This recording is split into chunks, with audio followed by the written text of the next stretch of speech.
Has been the coach who's cranked out a couple of number one picks here the last couple of years. Baker Mayfield and Kyler Murray. Jalen Hurts is quarterback at Oklahoma from this year. Will get picked somewhere here along the way, and is a very interesting draft conversation. Lincoln Riley joins us now. What was it like? We talked about the player's perspective a minute ago with Chris Sims.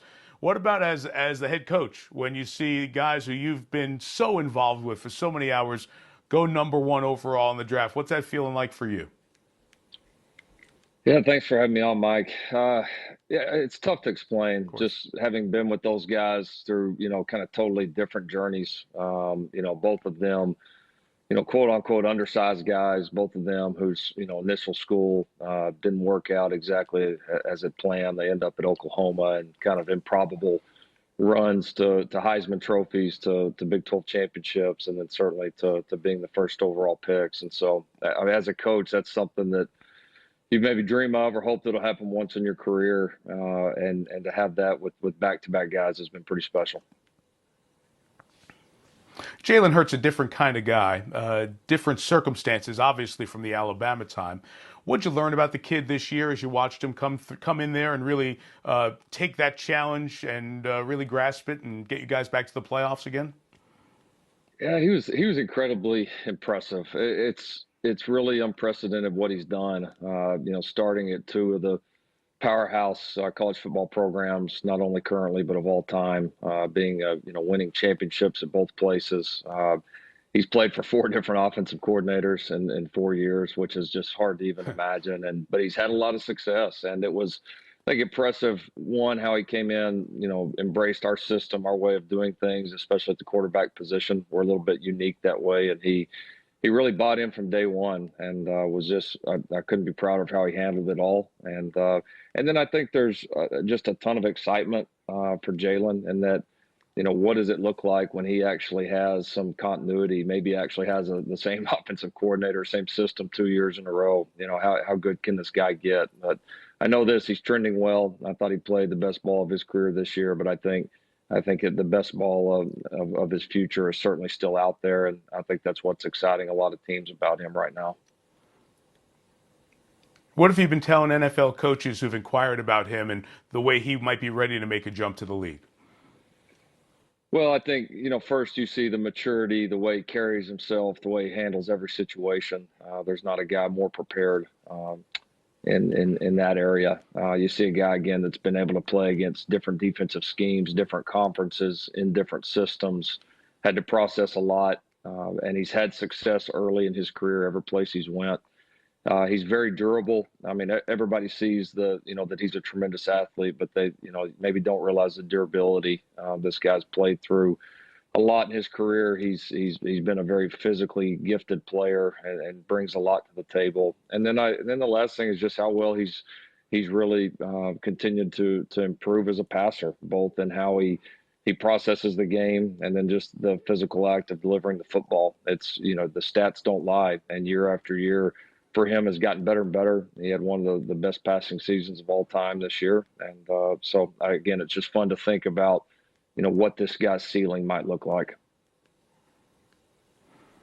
So if I'm a fan and my team picks somewhere, in that middle of the first round, upper middle of the first round, and I hear that my team picked CeeDee Lamb, and I could give you a call and say, "Hey, Coach Riley, what kind of wide receiver is my team getting?" What would you tell those fans? Well, first, there's going to be a lot more excitement in that stadium on Sundays. He's an explosive player, man. He kind of came in here as a scrawny kid that had a lot of ability, but was still underdeveloped and had a long ways to go. And he the guy that loves football, absolutely works his tail off every single day. You see a lot of his highlights are kind of jaw dropping catches. He's one of the most elite after the catch receivers in college that I've ever seen. His yards after the catch are unbelievable. His ability to make big plays out of small plays, ability to be a factor in the return game are very, very special. And then he's a versatile guy, a guy that can do so many things well. So as an offensive coordinator, you love him because you feel like he doesn't limit you in any way, and he can do anything you want. I just I think he's a complete receiver that any team would be very, very lucky and excited to have. Kenneth Murray, Neville Gallimore, those are a couple of defensive names from Oklahoma fans we'll be hearing early in the draft process as well. And I'm thinking of Pete Carroll when I phrase this question. I just threw out four names there, NFL draft, early guys. You have had that with players over the last few years. I'm thinking competition because you've got NFL caliber guys on both sides of the ball on a regular basis. Does that competition help raise the level of these talented players when they are behind closed doors in Norman and doing the inter-squad stuff?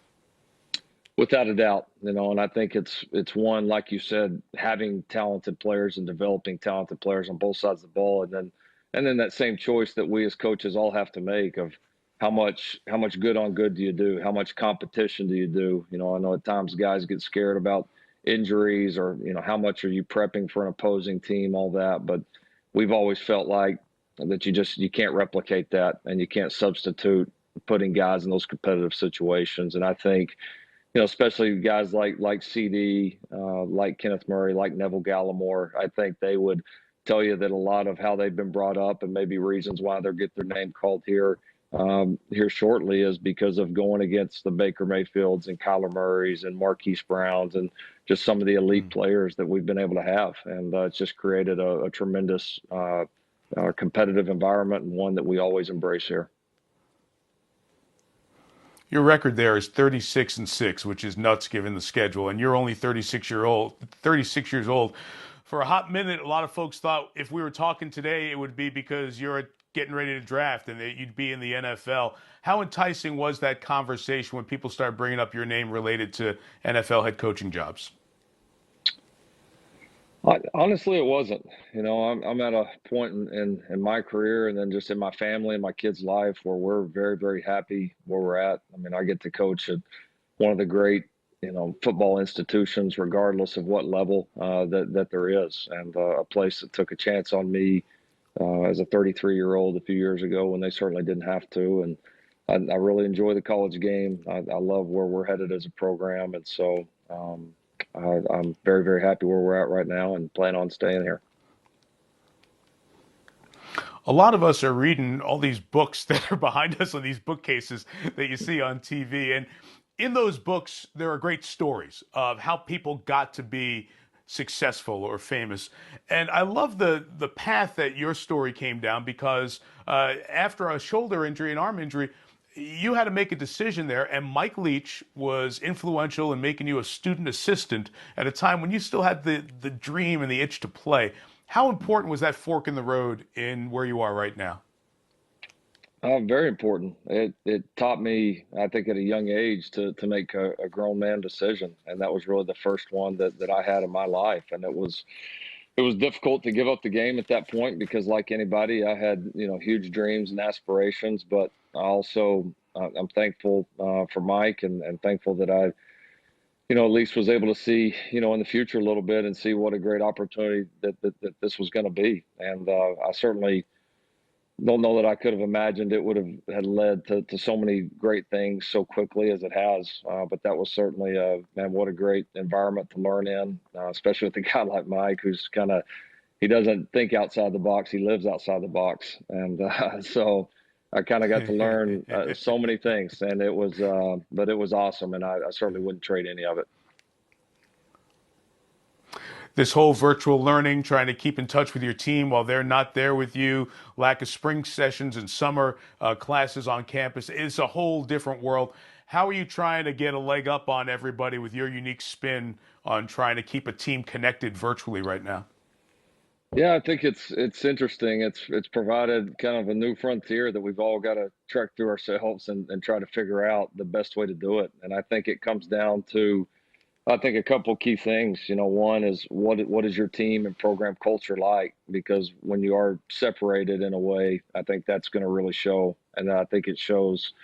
I think it also kind of puts on display, your staff's how well they work together, can plan together, can think outside the box, creativity, and we're fortunate to have one of the elite staffs in the country, and so we've been able to to work through a lot of this. I think it's gotten better each week, and our players have done a great job. It's the hardest thing is just not seeing them day in and day out. We get used to that. So certainly you miss that part of it, but we've certainly been able to be very, very productive with virtual meetings, keeping up with our guys, their academics, and so far our team's done a great job. And just in a few words, a couple of seconds I have left, how long a window from when you get your players on campus to being game ready do you think you would need? I feel like 7 weeks. I feel like you need some time to evaluate where they're at because they've been gone for a long time. You're going to need some time to train them, and then probably 3 weeks of practice to be ready to play. Awesome. Hey, it's great to catch up. Congrats. 3 years, 3 times in the playoffs. So if there's a playoff this year, we look forward to watching you guys go at it again. Thank you, Lincoln. We appreciate your time. Sounds great. Thanks, Mike. Hi, I'm Mike Tirico, and thanks for watching. Make sure to hit subscribe for the latest news and highlights from NBC Sports.